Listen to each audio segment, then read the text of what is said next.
To a degree, I think it is. I talk to people my age all the time who they ask me what I'm into. I say radio, TV. I'm doing radio shows at Monmouth University, and I'm getting heavily involved. And I'll ask them, what are you studying in college? What are you doing extracurricular? And they say, I'm not really sure what I want to do. And these are seniors in college. I'm not sure what I want to do, but I know I need to go to college.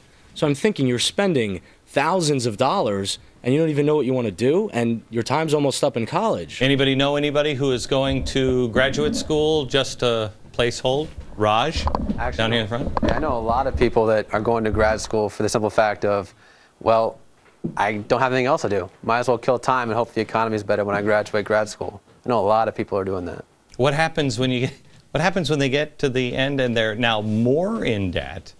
I mean, that's an expensive placeholder. You could go to the library every day and probably rent a sweet house on a beach and end up with less debt and more knowledge at the end of your years in graduate school and be in better condition.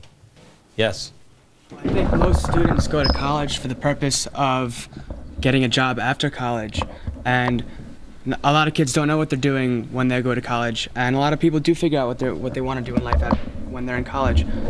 But, I don't think kids are so motivated to do, or they don't even realize what they can do with themselves because they're so set in line with a system that tells them they have to get a job, and the only way they can get a job is through college. And who believes that?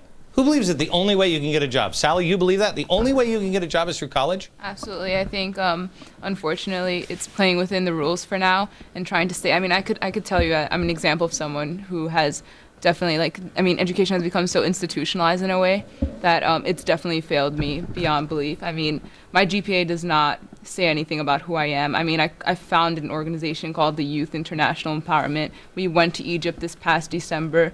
We rallied young youth in Tahrir Square. We marched with the people, and that doesn't say anything about my GPA. It didn't overlook that at all. So what does that tell you? This is my 12th time changing my major, actually, and I'm a senior in college. And I don't even think I'm going to be able to graduate on time, which means I'm going to be spending another year paying for college. If you don't believe you can make it in America without a college education, you're wrong. I have. And I know many very successful people. You know what you need? Who's seen the Green Lantern? By the way, don't recommend it. It's horrible. Has anybody seen it? Anybody seen it? Oh, you guys are so much smarter. That's why you need a college education. I went. And I saw it. You know what the power of the Green Lantern light is? The power is imagination with will. It's the best superhero out there. Imagination and will. If you imagine it and you will it, if you don't give up, you'll do it, especially if there's more than one. Especially if there's more than one of you. Just do it. You have to be smart. Jonathan. I don't want to say this as if it's something so easy, but the truth is our nation was founded on the principle of entrepreneurship, and we can do anything by ourselves. We don't need somebody to employ us. We can come up with an idea. We can be innovators. We can invent. What do you think people are doing around the world, waiting for people to offer them jobs? We have to go out and think and imagine, like you said, and come up with our own ideas and be leaders in this world again. I have to tell you guys, you have, would you say, who thinks that your generation has less opportunity than my generation did? Less opportunity? Good for you that didn't raise your hand. I think you have more opportunity because you have access. I remember the fax machine. I remember honestly. Do you know the guys who started FedEx? Do you know that they couldn't get a loan? Do you know why they couldn't get a loan? No bank would give them a loan to start their company. Do you know why? Underage? Underage? No. Quote from every bank, like 8 banks. Nobody needs anything overnight. Okay? The world has completely changed. You have instant access and can network with people all around the world. That's unique. It provides you with a unique opportunity if you choose it. Back in a second.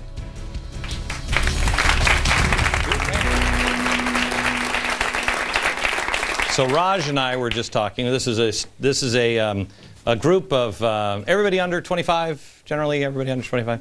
A group of 25-year-olds. Eileen, who works on our stage here at Fox, she said, you know what you should do is you should talk about the opportunities, because so many people feel like they don't have an opportunity and they're under 25. So we are.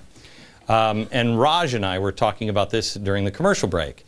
And you brought up the point that... Well, I mean, I think what you were talking about, memorization, is exactly on. I mean, I learned a lot in college, but only 15% of it were in classes. We're not taught what a mortgage is. We have no idea how to balance a checkbook. We have no idea how to use a credit card. I mean, some people just learn it from their parents, but there's no one teaching you this stuff. However, we could probably recite the entire periodic table at the end of, you know, honors chemistry, but practical stuff. And that goes away quickly. Exactly. Practical stuff, you know, that you need, where is that, you know? Can I ask you guys a question? Who are you waiting for? Nobody. Who said that? Why do you say that?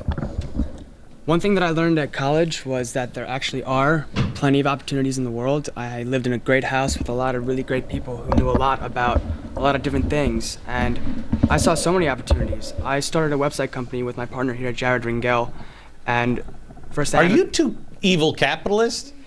No, well, that's actually... No! We're trying to help the world, actually. Yeah, Right. That's the premise of our company, firstdynamicwebsites.com, is to provide websites to small business owners for affordable costs, because the market right now is so saturated with people who take advantage of small businesses all across the nation. And so we're looking to help these people because...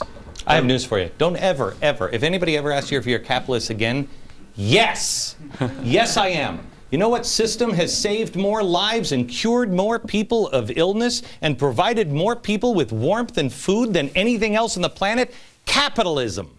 Now, capitalism can be evil or it can be good. Just like the internet, you can get porn or scriptures. It's up to you. Don't shy away from being a capitalist. You're doing it the right way. Good for you. Now, you both went to college? Same school, Rutgers Right. University. You went to Rutgers. And is this what you planned on doing when you... No, this is not what we planned on doing at all. Actually, the idea came together when we had a meeting. It was myself, Mark, and our other partner, Mike, and we were just sort of spitfire throwing ideas together about things that could make money, and this was something that we found as a point of pain for small businesses today.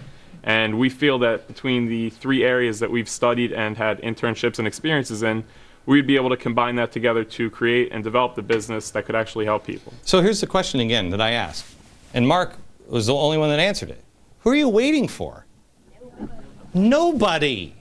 Why are you waiting for anybody? Do you believe, who here believes man can rule himself? Oh, well, as soon as we finish teaching you how to balance a checkbook, as soon as we figure out trying to feed you a job, create one. You guys have everything going for you. You have it up here. You're the most free in the world as of 5/25. Do it. Take charge of your own life. Yes. Jesse first.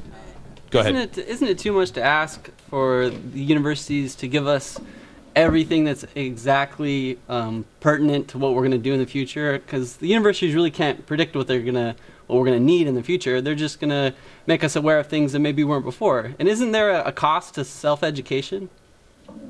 Well, I don't know. I don't think I understand your question. Yeah, I mean, should they be studying by yourself in the library? Can you really get as good of an education as you can, let's say, at a good university somewhere?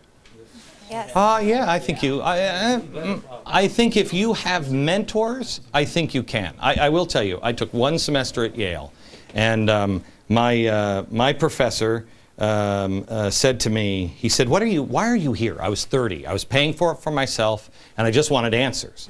And he said, why are you here? Because I was really disruptive in the class. I said, because I'm searching for some answers. And he said, what are you reading? And I told him, I said, I'm reading all kinds of different things. One of them I remember was Immanuel Kant. And has anybody read Immanuel Kant? You want to hang yourself or not? Try reading that by yourself without any guidance at all. And he said, who's guiding you through that? And I said, nobody. And he said, how's that going? And I went, not real good, not real good. There are things that you do need some help on. You know, it would be nice, but you certainly don't need a $50,000 a year guide through a lot of that, and most of us don't need all of that stuff. Is there a problem with, is there shame in being a blue-collar worker? No. Is there shame in being a mechanic? No. Is there a shame, is there a job here that you won't take? Will you clean a toilet? Yes. All the time. Okay. Good. Are there people, do you believe, because let me tell you something, if we have to go to space and you're putting me in charge of the calculations, you're burning up on the launch pad. Guarantee it. Can't do, I'm not good at math, I'm not good at a lot of different things. I don't have the skills to be, so why do I need the same education that somebody who wants to be an astronaut need? They don't. You want to be a physicist? Have at it. I don't. I don't need it. Why are we trying to put everybody into the same category? You must have this education. Why can't we have apprentice?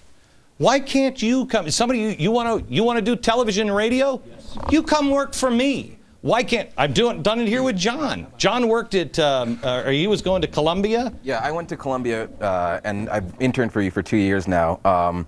But at Columbia, a lot of what I learned was really what we were saying earlier, is just how to kind of memorize something, how to regurgitate what the professor's notes from the class the next day on an exam. But they really don't teach you how to think critically or how to think independently. And frankly, I don't really think they want you to think critically or independently. John was a superstar. I don't know, have any idea how he did in school. Superstar for me. I hired him. Nicole, superstar. NYU. Superstar. Love to have her. Raj, I have no idea what his education is. I didn't even ask you if you graduated from college, did I? Done. You're smart. Great. Succeed.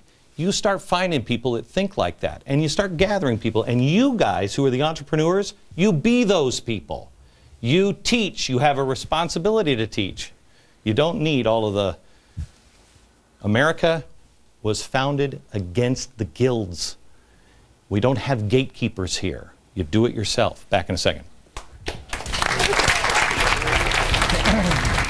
Welcome back to the program, America. I'm with a bunch of Americans that have are still in college or just getting out of college or have just gotten out of college and are wondering, what the heck is happening now? What do I do now? We've been talking a little bit about what are you waiting for and how you feel about the system. Marco was telling me about going to college during the commercial break and feeling like you're not exactly being told the truth. Right. Back in 2008, I was working in the Giuliani presidential campaign, and we were trying to start a political club on campus because there was no political club.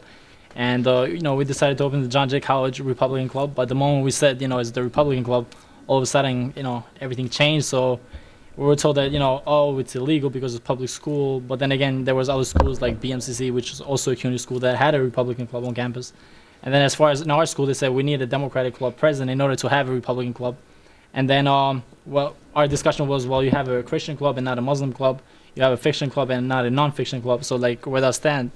So the only way we made it happen was pretty much we told them Fox News heard about this, and it was during the election, so it's a hot subject.